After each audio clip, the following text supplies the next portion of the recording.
Posibleng isailalim sa state of calamity ang ilang bayan sa Cebu dahil sa pinsalang iniwan ng bagyong Pablo. Sa ngayon, gumagawa na ng paraan ang mga nasalanta ng bagyo para makabangon sa kalamidad.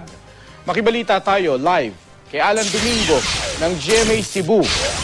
Alan. Mark, unti-unti na bumabalik sa normal ang pamumuhay ng mga napiktuhan ng bagyong Pablo sa Cebu. Sa kabuuan, 11 bayan ang napinsala ng bagyo. Ang ilan sa mga ito, pinag-iisipan ng isailalim sa state of calamity. May mga nabuhal ding puno ng niyog. Isang babae ang nabagsakan at namatay. Nasira rin ang ilang bangka at ang seawall ng dalampasigan ng bayan.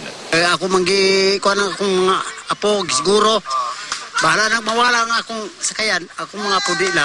Labis naman ang pinsala sa agrikultura sa bayan ng Uslob. Nasira rin ang pantalan doon.